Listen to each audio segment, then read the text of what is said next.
Hello guys! Bonjour! Bonjour everyone! So here we are in Paris, in the middle of Paris, and Bertrand and I, you know us of course from My Private Paris, this agency that provides private tours in Paris.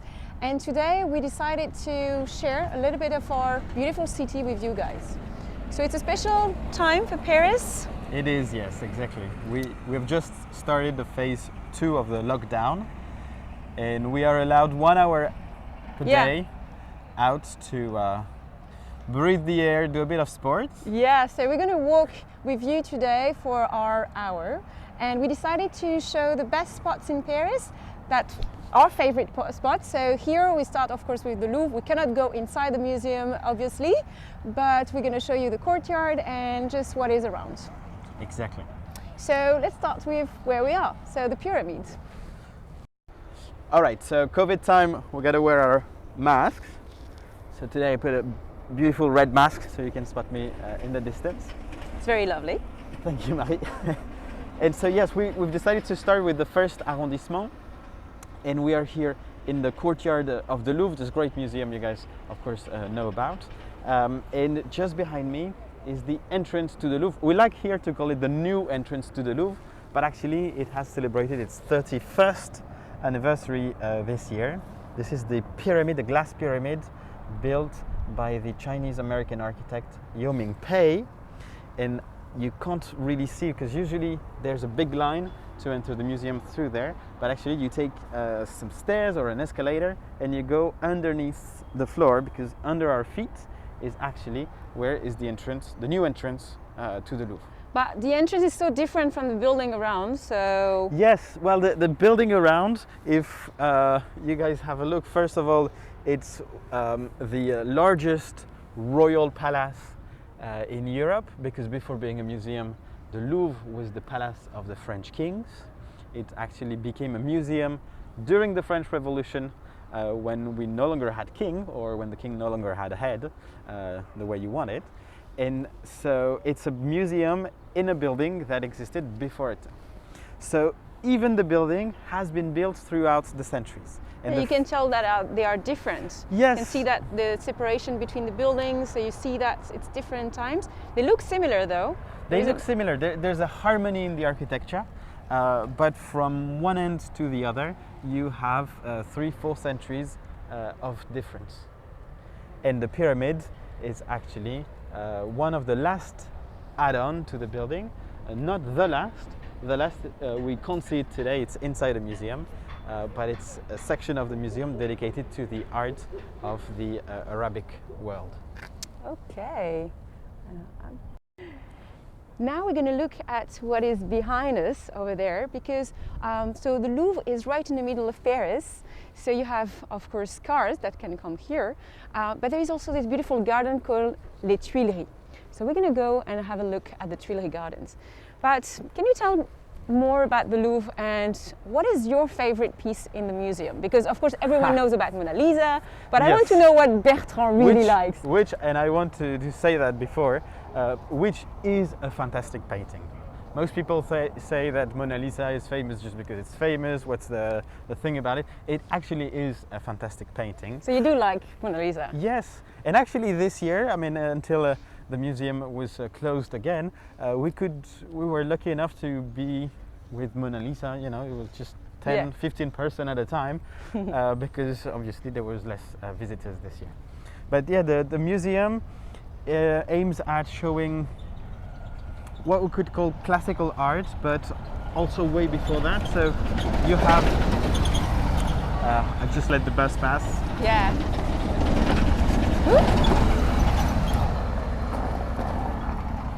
You have hundreds of thousands of art pieces, from the ancient Egypt to the Italian Renaissance, French paintings, etc. So it's hard to select just one. Yeah. But if I had to select just one, I think it would be a painting by Delacroix, which is the death of Sardar Nepal, which is a fantastic painting with lots of bright colors, a big drama. Mm-hmm. It's a scene where you can see all the tension, because you have this legendary king who is about to be killed, and so you decide to destroy everything with him. Okay. So you like the drama and the colors, yes. And the French painters, obviously. Exactly. I like the fact that when you see this painting, you can hear the sound of the battle. You can feel the tension, and it's less a description, but it's more a way to share an emotion. Yeah, I think I like that too, also in paintings. But that's why probably I prefer Musée d'Orsay for that. Yes. The painters are more sharing their emotions through movement and colors, and it's less academic in the sense that it's less You like rigid. The impressionist better? I think I do. Yeah, I think I do. And concerning the Louvre, I would say your favorite one. Yeah, I'm not really a painting. Like I said, I'm not really a big fan of painting the Louvre compared to the one that are in D'Orsay. So I will choose probably the statues and antiquities. I love Mesopotamian art, so I will go for that. Okay. But now we arrive to this beautiful monument. That is the Arc of the Carrousel. It's an Arch of Triumph. It was built before the big Arch of Triumph that you guys may know because I climbed it with Manuel during one of our videos. You climb all the monuments in Paris with I've Manuel. climbed the Eiffel Tower. I've climbed that, not taking the elevator, so really climbed with stairs. That one would be much easier. It's a much smaller. I'm going to stand by it so you can see that it's, not that I am a giant, but you can see that this one you cannot climb it. There is no stairs, right? It's not such a large building, but it was built at a time when behind us, if you will see there's a big garden, but there used to be, before the garden, there used to be a palace known as the Palace of the Tuileries. And this Arch of Triumph was actually the entrance to the palace built by Napoleon Bonaparte, who was Emperor of France in the early 1800s. So that's the first Arch of Triumph. And then later on, he decided to build a second Arch of Triumph, which is the big one we've talked about. So this one is oddly named the Palace of the Carrousel. A carousel is a parade on horses, and there was we remember here a very, very big carousel celebration that has happened here, but that was way before Napoleon. It's actually when King Louis XIV, the king who has built the Palace of Versailles, when he was a teenager. So there was a huge horse parade with actually on horseback the sons of the most important families of the nobility, and they were rotating around on their horses. They were going around this young king dressed as a sun, and they were the planet revolving around the sun. Ergo the Sun King. So that's the carousel, and that's the arch. So that's why the arch. We mix the names. Okay, and that's the entrance of the Tuileries Garden. So you see it's fall right now, it's autumn in Paris. Still very beautiful. But if we go all the way to the other arch, we're going to be in another arrondissement. Yeah. So maybe we better... And it's going to take more than an hour. And it's going to take more than an hour. Okay, so we're going to continue maybe in this neighborhood. Should we get to the Tuileries? Maybe we can go through this way. I follow. And then leave the garden, because it's such a beautiful day. Yeah, it's very quiet. The trees are turning. There's a nice view to the Eiffel Tower to the other side, but we'll have time to go back there. Yeah. Well, we'll have time. We'll see. Who knows? It's hard to predict things more than 3-4 days in advance. But it's cool, yeah, because we really are in this season when there are still green leaves, but at the same time you have the colors of the fall. So this garden is called Tuileries because apparently a long time ago this is where they were producing tuiles. Exactly, tiles. Tiles and made of clay, I imagine. Clay? Yeah. And one time there is this Queen Catherine de Medici, and you all know about her now, that claimed this territory. She wanted to buy this land to make a beautiful palace that is no longer here. So what I'm filming now, it was here. Used to be. It was there. That was the palace of Catherine de Medici, and so the Tuileries stayed. The name stayed because of this tile industry that used to be before. But the old palace burned in 1871 during this time of like Commune. Maybe you can tell just... Wow, yeah, it's a big drop. In 1871, there was an uprising that started in Paris because we are changing regime. This is the end of the empire with an emperor known as Napoleon III. He's defeated by the Prussian. And actually, we are looking at the apartment of Napoleon III. Exactly. And just here, that's where Napoleon III used to live. Not a bad residence, you know, but you got to be emperor. And so in April and May of 1871, there's this uprising by the population of Paris who do not accept the terms of the peace that has been negotiated between France and the new German Empire. And they won't accept the resolution taken by the new government. And so that will end in a terrible, terrible bloodbath. We call it the Bloody Week, where thousands, we have no idea of how many exactly, but thousands of Parisians are just shot in the street by the French army. And while the French army is entering Paris from Versailles, that means from the west of Paris, and they're going more and more toward the east of Paris, where the population lived, few fires were started, and including one here at the Louvre, especially at the Tuileries, and most places of power and of the ancient state were actually set on fire. So the Tuileries Palace burned, and it was decided not to rebuild it. And it's pretty cool because it means that the Louvre is now open to the garden. It creates this new perspective. And Catherine herself didn't like it so much because at the time, she built it, but then she left, right? Yes. And so there is this whole legend about her being also kind of superstitious. She didn't want to live in this building because she was afraid to die here. That's another legend, another story, but still, just to say that really wasn't the favorite I learned a part. lot about that in the video you did with Valentine at the Loire Valley at the Chenonceau Palace. That was a cool one. Okay, so let's continue. This is one of the nicest restaurants. Yes. By the Musée des Arts Décoratifs. Exactly, because most people have no idea that there is a second museum inside the Louvre. So you have the Louvre Museum, the big one, which is more around the pyramid. And here, all that section there is a museum that before the COVID was most of the time empty. And it's a shame because inside of it you have amazing pieces of furniture, of clothes, of art, and really you find there treasures, and you can take all the time you want to look at the details. And honestly, it's really worth adding, an extra the art couple of hours, and in between going to Lulu. That's one of my favorite restaurants. It's a shame, of course, that it's not. Lulu is the name of the restaurant. We're not saying going to the Lou. I never thought about that. Okay, but thank you for this precision.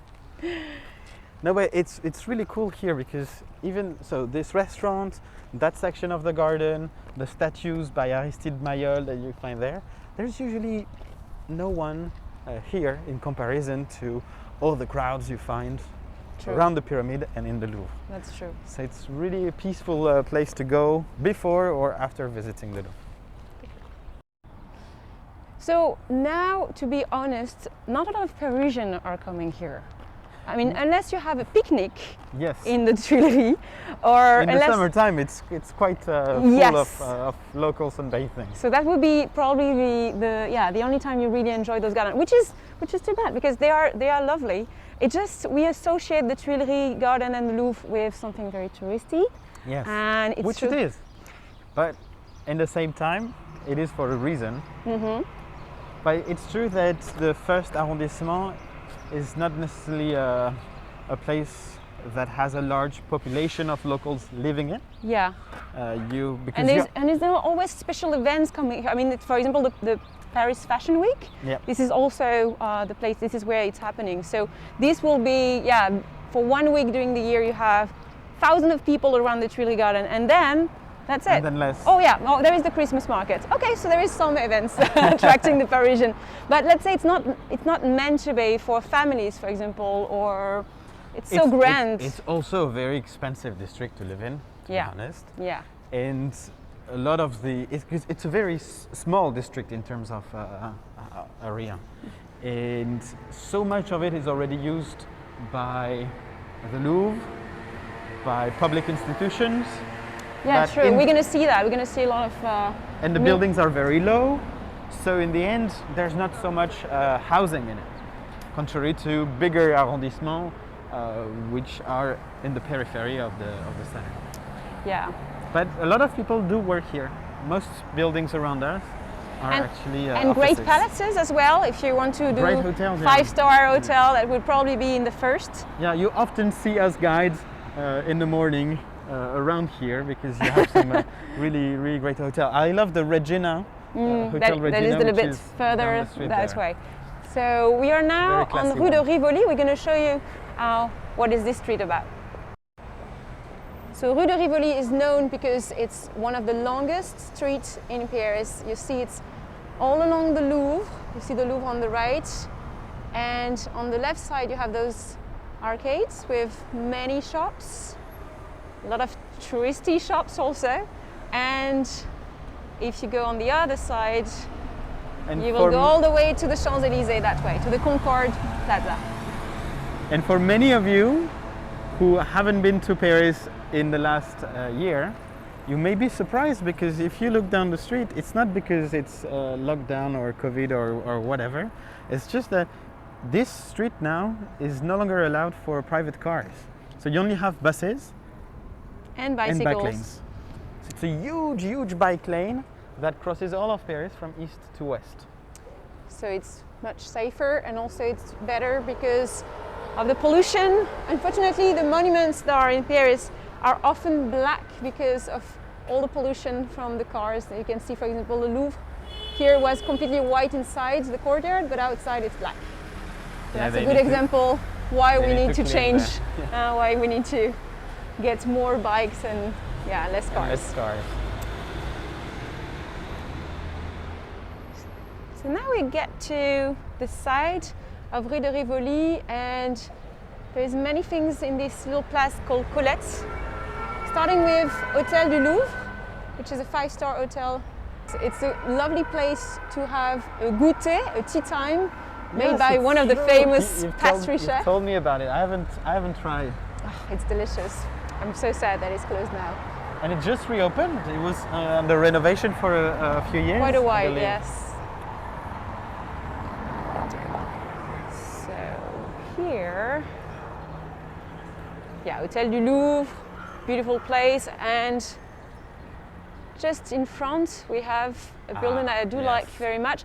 If you enjoy opera or theater, this is a good arrondissement for that because it's known for all type of shows. And here we're gonna see the main theater of Paris called la Comédie Française. Yeah, you really don't want to translate Comédie Française by French comedy because you wouldn't do justice to the institution really.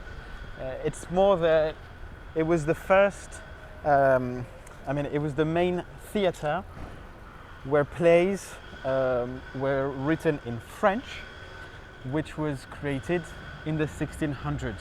So it was to be a competition with the Italian theater, which was the Hollywood of the time. And so the Comédie Française is not necessarily comedy plays, it's most of the time tragedies. Yeah, so if you're looking for example, musicals, it's not where it's going to happen, obviously.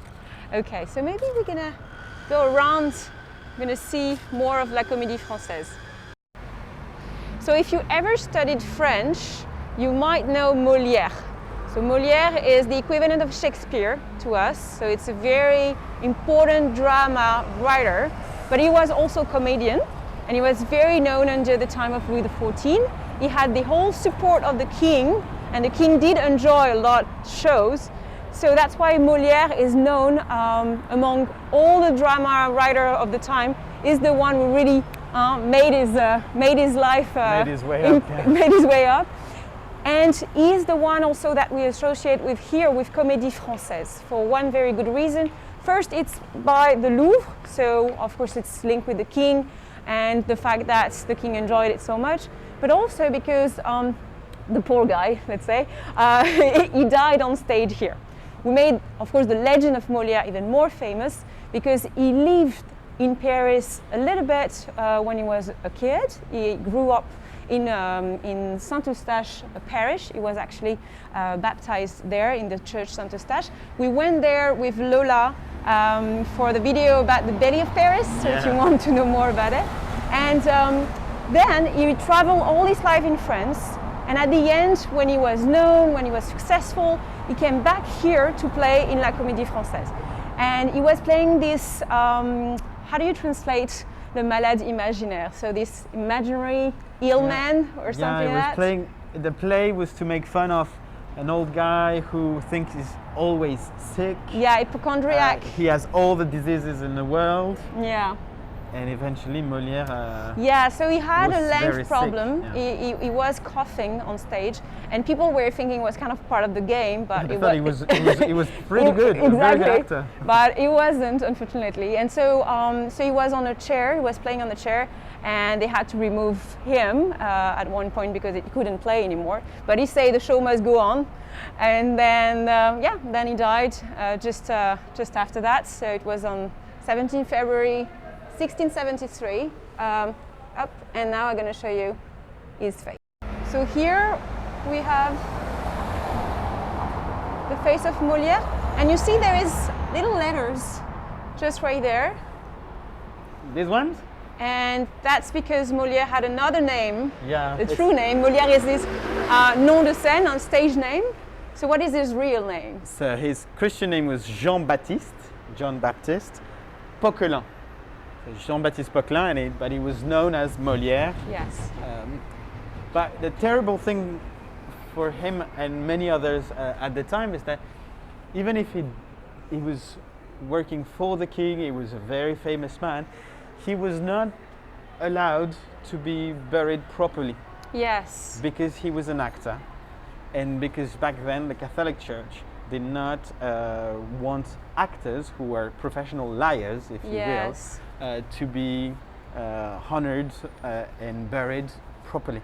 So it took the king, Louis XIV, to really, really insist for Molière to have his tomb. And he's now buried in a cemetery, Marie, you know very well. So the cemetery Père Lachaise. Where you took us a couple of weeks ago. Yes. And so Molière in Père Lachaise is buried by the side of La Fontaine, which is another French, very important French writer. And so both of them are making what we are learning at school when we were a kid. Yeah. We grew up really with Molière and La Fontaine. And at the side of Comédie Française, there is a street that is known for making movies. I mean, I saw a lot of movies always, for example, Emily in Paris or those kind of... it's a pretty street, there's very little traffic, yes. All the buildings look pretty. And it's just at the side of Palais Royal. But I'm looking at French flags here, so that means we are arriving into a serious building. Yes, Marie, we are now at the heart of the French Republic. Oh ho! Okay. So beware, behave. Okay, is that scary? No. No, not at all. Actually, we have here, if you want to show it there, we have here the entrance to the Conseil Constitutionnel. So I see that. So it's the people that are taking care of the Constitution. Be sure that everything is okay in the Constitution. It's, if you will, it's almost as if it were the French Supreme Court, in a way. Yes. They are the ultimate jurisdiction to make sure that French laws are respecting the Constitution. But it's not as big, I would say, as the Supreme Court is in America. Is in America. But still, they can say that a law is illegal. And so, because they have this power, it's nicknamed the Council of the Wise Men, le Conseil des Sages. Say wise men, they start now to be open to women, but it's mostly men who are appointed for 9 years. They're not elected to life, contrary to the US Supreme Court. You have 9 judges in the Conseil, plus every single former president of the Republic is also a judge for life. So that would be very different also in the US if all the former presidents were part of the Supreme Court. So that's the specificity of it.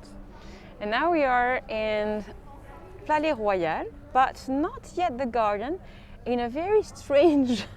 Yeah, the courtyard of the Palais Royal. So this was made in the 80s by an artist called Buren, and he's known for some graphic kind of street art, because it's always for a public that is in the street. He's never really doing anything in the museum. That's not what he's interested about. And what is interesting about these columns here, they are taking the same pattern as the column on the side, the one that are original, Palais Royal, and it's just continuing those columns, but it is in his style. So we're calling them also the poker piles, because they look like chips. like poker chips. I have the one at the end. Huh? You like the one, yeah. So this art is of course very known through Instagram. Yes. Because it's one of the most photographed section of the city. So, for example, I will show you how we pose on the. So you're playing the statue. yeah, keep going. And now we're getting into the garden. It's always a quiet place here. That's also the cool thing. When there's a bit of traffic around the Louvre or a lot of people, you just cross the gate to the Palais Royal, and it's a very relaxing place. True. Florent took me here for one of our early videos. Yeah, you made a video of Palais Royal, and he explained the whole history of it, the fact that above our head there used to be a roof. This was the first shopping mall of Paris. There was also gambling, prostitution. It was really Las Vegas in the heart of Paris. Now it's all open in a very cute, a little bit posh garden. Very posh, you can tell now. Yeah, it's very posh. Yeah, but it doesn't mean it's bad.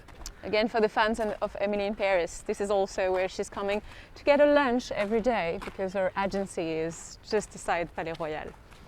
Not bad. You know what, Marie, if we are honest, when we started working together, we were having lunch here almost every day too. Yeah, we had our little sandwiches. So it means that not everything is wrong or exaggerated in Emily in Paris, because when we started, we had lunch here almost every day. It's true. So this is a night here on the middle of the garden. And I'm amazed. I mean, it's November and there's still tons of flowers. True. Okay. And Palais Royal is also in the middle of the first district, which is known to be chic, and we're talking about the fact that this park is chic. Yeah, but it's also where you can find all the greatest brands, French brands such as Chanel and Louis Vuitton, and all those brands that you probably know. And that's also because of the castle, no? I mean, all the greatest artisans. There's this tradition of, I mean, since the royal palace was here, you had all the court, which means a lot of rich people who needs to be well dressed, who needs to wear really fine jewelry. Yeah. So that attracted a lot of people in the very high-end industries. Yeah, and you had the theater also, so the theater you had to dress properly. You had also the Opéra Garnier that was built also under Napoleon III. That was another good excuse to wear jewelry and dresses. Exactly. And also traveling. At the time we were starting to travel around Europe. So for that you need a lot of suitcases, and that's how we have Hermès. I started also with that, and then Louis Vuitton as well. Exactly. And now we are in the middle of Palais Royal. You see people are still outside. So the lockdown is, let's say, a soft one. People can go and walk and it's true that compared to what we had in the spring, there are much more reasons to be outside, and also especially for people who work. I mean, schools are still open, daycares. My daughter is at daycare, so otherwise I would be changing the nappies all day. But so schools, daycares are open, high schools. For universities, though, it's only classes are only online. But for people also who cannot do remote work and who have to be on site to work or to go to work, you are also allowed. So the idea is to have less contact, but not zero life, whether pro or personal. Okay. So what I like also in Palais Royal is all the history. Of course, you made this beautiful video with Florent, but there's also a writer that I love, Colette, and she was living just there behind us. And so we are talking a little bit about her life in the video about Père Lachaise for women, because she's, of course, one of the most famous female writer in Paris. And so Colette, she had this tiny apartment in Palais Royal, but she loved being here, and for her it was kind of being in the countryside because she could look at trees and not feeling like she was in Paris. So look for Colette, know a little bit more about her life and what she's writing, because it's very interesting. And she's also one of the first feminists, let's say, so you can know more about her. So we're gonna exit the park, Palais Royal, and explore just I wish what I is could on the stay side. there 2 hours, not just one. Yeah. What a day. It's a bright sunny day. It's so cool. So you see people are jogging also. Oh, we missed her. I'm following you. Yes. Fences around. Is it closed at night? Yeah, actually, yes. Yes, the Palais Royal. It's part of those like Luxembourg or Tuileries, Exactly. those parks that are Just only like for the all day. parks and gardens. And that's also new with this second lockdown, is that parks and gardens are open. So for the first one, we were all walking around them, but now they've understood that we are outside, so it's rather okay.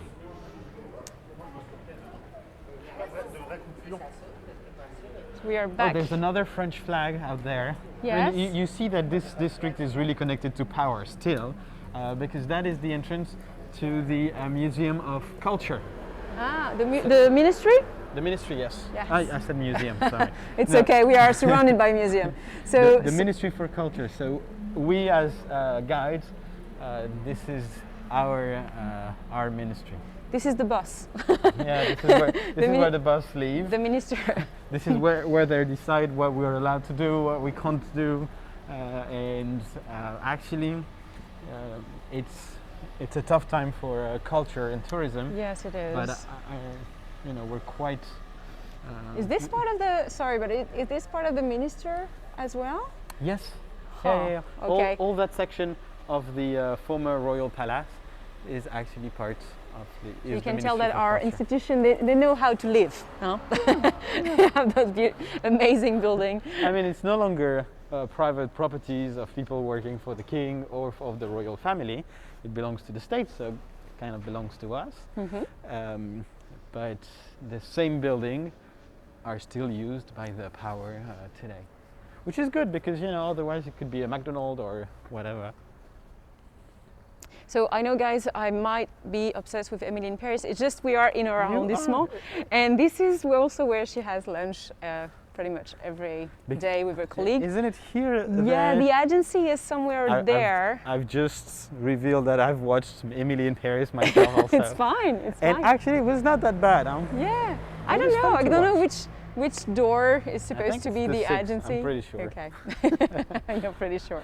The guy who says, I think I may have watched it, just over somebody else's shoulder or something like that. No, it's full of cliches, but it is lovely. What do you expect? If it's fun to laugh at cliches. So this is this is one of our favorite spots that we just show you today.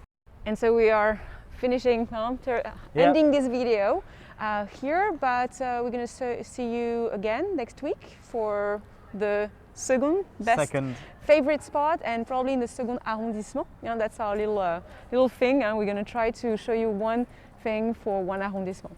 Exactly. So thank you so much for watching. Thank you for supporting us and to share those type of videos. We enjoy doing them. So yeah, see you very soon. See you very soon, and hold on till next week, guys. Ciao. Bye bye.